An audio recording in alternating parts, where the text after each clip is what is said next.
అందరికీ నమస్తే. నా పేరు Chintala Shailender. I'm a intermediate government junior lecturer. My subject is commerce.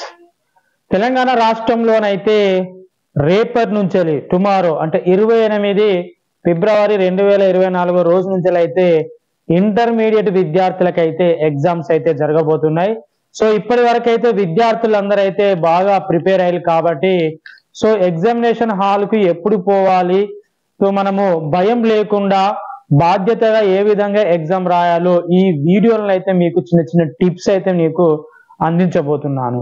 So విద్యార్థులారా, మీరు రేపు 28వ తారీఖు నాడు ఉదయము 9 గంటలకు ఎగ్జామ్, 9 గంటల నుంచి 12 గంటల వరకు.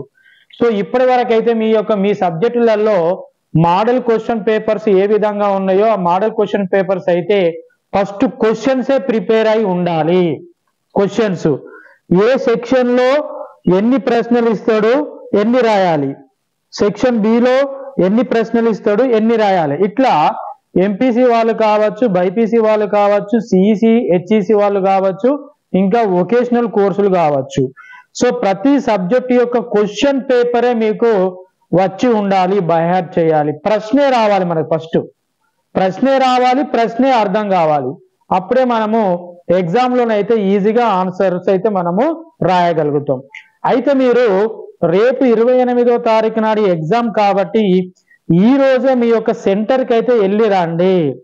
మీది ఎక్కడ ఏ సెంటర్లో పడ్డదో ఆ కాలేజ్ యొక్క బిల్డింగ్ చూసి అక్కడ ఉన్న వాతావరణం ఏ విధంగా ఉన్నదో మీరైతే ఈరోజు చూసి రండి. ఒక రోజు అయితే ముందే చూసి ఉండాలి.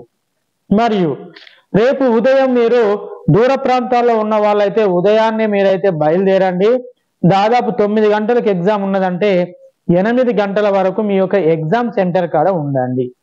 8 గంటల వరకు ఎగ్జామ్ సెంటర్ కాడ ఉంటే 8:15 నిమిషాలకు మీకు ఆల్రెడీ ఆ ఎగ్జామ్ హాల్లోకి అయితే పంపిస్తారు. చెక్ చేసి ఎగ్జామ్ హాల్లోకి లోపలికి అయితే మీరు ఒక 40 నిమిషాల ముందే పోయి రూమ్లో కూర్చోండి. దాదాపు హాఫ్ అన్ అవర్ ముందే కూర్చోండి.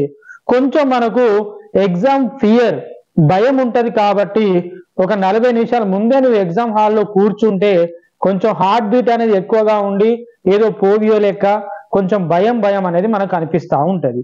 సో అలా అనిపిస్తే మనం ఒక 20 నిమిషాలు లేదా 30 నిమిషాలు ముందే కూర్చుంటాం కాబట్టి ఆటోమేటిక్గా మన హార్ట్ బీట్ అనేది సెటరేట్ అవుతుంది, హ్యాపీగా భయం లేకుండా ఉంటుంది. సో మొదటిసారిగా మీరు ఏం చేయాలి అంటే గౌరవ ఇన్సులేటర్స్ ఎవరైతే మీకు క్వశ్చన్ పేపర్ ఇస్తారో క్వశ్చన్ పేపర్ ఇచ్చిన వెంటనే ఫస్ట్ ఆల్ క్వశ్చన్స్ ఒక 5 minutes చదువుకోండి. దానికంటే ముందు మీకు ఆన్సర్ బుక్లెట్ ఇస్తారు. ఈసారి answer booklet number serial number అయితే 5 digits ఉన్నాయి.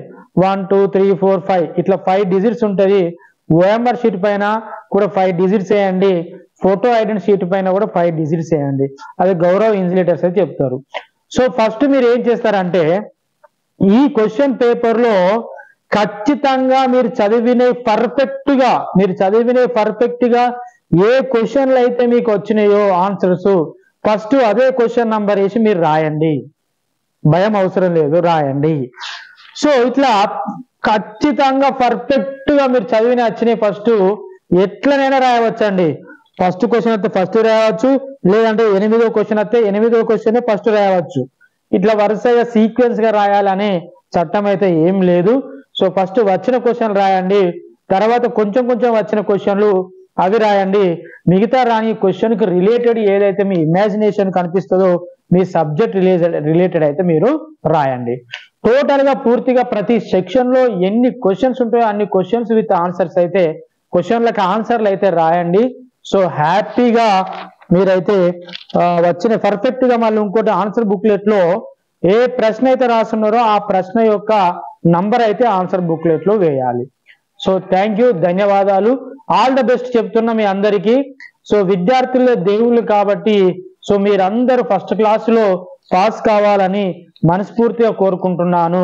థ్యాంక్ యూ, ధన్యవాదాలు.